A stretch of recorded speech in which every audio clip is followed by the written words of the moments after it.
You mentioned getting into teaching, and then you just said, oh, kind of this is fun.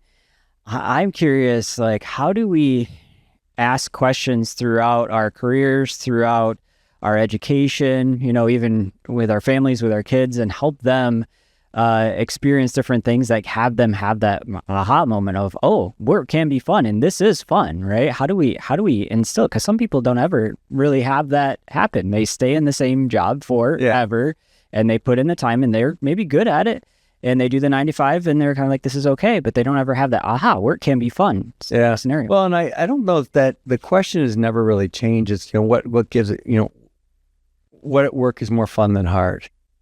And sometimes the questions I'll often coach people with when they go into they ask someone from a career planning perspective. So says, I don't know. I'm like, well, in 2 years, what do you want to be doing more of, and what would you like to be doing less of?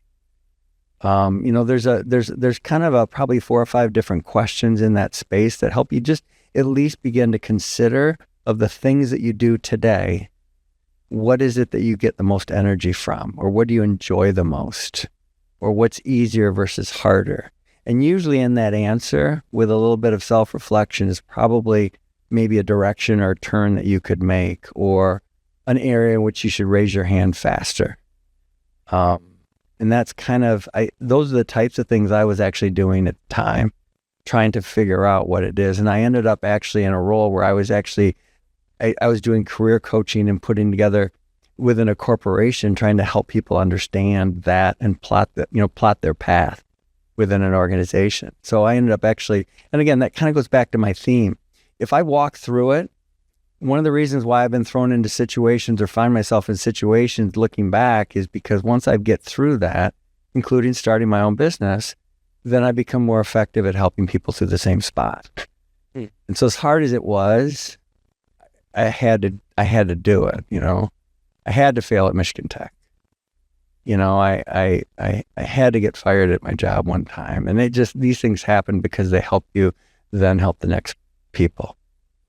And definitely when you're in it, you don't want to be in it, but after you're out of it, it makes for a really good story that can inspire those that are in it. Great way to say it. And as you think about some of those things that you had to go through, what are maybe some of the hardest challenges that you've had to face? I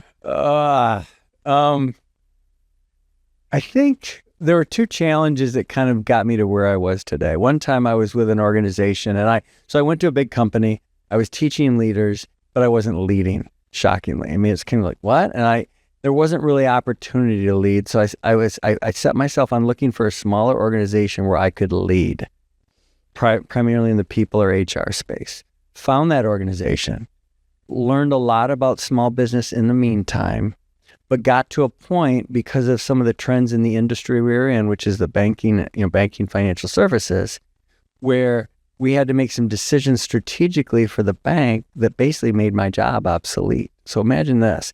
One day we make an announcement, we're going to, my boss, who was the CEO, said, we're going to take it this way.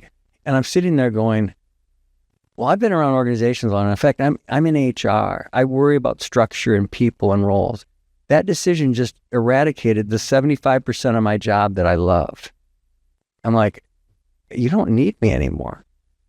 And held on to that secret in my head for 6 months while we managed the organization through transition, which was letting go 10% of people and, all that kind of stuff. And then around Christmas one year, we are getting ready for my performance evaluation. And I actually said that to my boss. I remember I had 3 kids at home at the time. And I said to him, you know what? You don't need me anymore. And he goes, what? I go, my job is eradicated. I mean, the one part that I loved is gone. I think I need to leave. So I fired myself. And we came into the part where it was from January, said March. We made a decision I could stay through March. We wouldn't announce it 2 weeks before I was going to leave. And I didn't have a job when I actually announced it to the organization. I had no work. And I had a family at home. My wife was happening to be staying home with the kids in that season of our lives. And so that was the first thing. That was hard. I would never tell people to do that, but I had to be honest. And honesty and trying to say the hard things has kind of been something that I just realized sometimes you just have to be honest with things and just trust that people are going to do the right thing. And he did the right thing. I mean, he didn't fire me right off the bat, which I really I'm to this day grateful for him for doing that. The second thing is I went to another job, which seemed like a great job. I hated it. Big company, bureaucracy, just politics, just unhealthy. It was hard to be successful. I liked the work, but it was really hard. I ended up losing that job. I always tell people I got fired from that job, which is, you get warned that, hey, you're not doing your job. And then 5 weeks later, they say, we're going to restructure. I don't know what that means, but I was restructured out, whatever you want to call that. But I always tell people I was fired. And those were probably the two biggest challenges, just career-wise, just because of what they emotionally put me through. And that was, when you have a career setback and it just gets at your core being and rocks you right from your self-confidence, they were for me, they were important for me in the bigger scheme of Scott Patchin, but they were brutal. At the time, they were so hard. Yes. So yeah, those were two big moments for me probably that have formed me. You can definitely understand how those experiences allow you in conversations today just to fill in that empathy into some of those decisions that you help business owners walk through. Yeah. Because you've been on some of those restructuring type receiving ends, and it's difficult also. As business owners, we're all looking for ways to be more efficient. We got to raise profits. We got to do whatever to be competitive in the market. And sometimes that means making changes that are difficult to make. And, I'm sure that because you were able to experience that in your life, again, at the time you didn't want to, it was tough, but that allowed for you to be who you are today, like what you described. Yep. And they were foundational things, and they were hard. So how did that, you obviously have, I'm going to assume here, a strong relationship with your wife. You've brought her up a couple of different times. At that time, that was probably, a conversation that you guys had to really sit down and just have some long coffee talks around, right? Like, hey, this is what I'm feeling at work. Do you mind talking through that a little bit? Like, how were those conversations? And was she, able to jump in, support you, which kind of like, whatever you want to do, you do. How involved was she in that?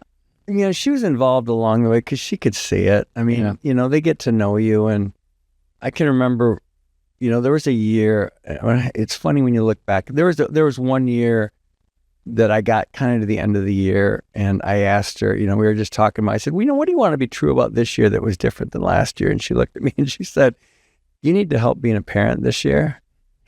And I was like, oh, usually when I went through that kind of stuff, and I give credit to her, because when you're at home and you're trying to keep the house, your focus is, she's been a rock for our family, and she's been a rock for me. When you say that, we've been married now 33 years this year, and along the way, it's like, she's my best friend. She knows me better than anybody. And talking through those things was huge. And a lot of times it was just processing, and sometimes processing it through behavior that just wasn't good. Pulling back from the family and having to, needing a kick in the pants. A lot of times when you're processing that with a mate, they're seeing things in you that just aren't productive behaviors for what they know you're capable of or what they know is important to you. And she's always been I would say, give me a gentle nudge, or a kick in the pants on occasion. And that's been huge, because we're not talking about days and weeks. Some of these things are like years. Like when you're in a tough situation or working your way out, or you do work your way out and you're still taking the baggage from that last trauma, which is a new word that I know a lot of people are familiar with. That wasn't a word 20 years ago. Trauma, when you have some of those job traumas and career traumas, it takes you a while to get rid of that kind of stuff. And so the love of someone, the unconditional love, is huge. It's been everything. I can't say enough about the role she's played in, although I'll tell a funny story, because the day I got fired, I came home and she was out doing something, and she came home and she goes, what are you doing home? And so I told her the story, and she looked at me and she goes, Scott, I've been praying something was going to happen because you've been so unhappy. And I'm like, hey, you could have warned me. You could have warned me you're bringing prayer into this thing because, now I can plan for it. Yeah, you didn't tell me that, but it made me laugh because I'm thinking, well, prayer's answered. Congratulations. Here I am, honey. Yeah. But yeah, that was, and that's meant everything to me. She's absolutely amazing.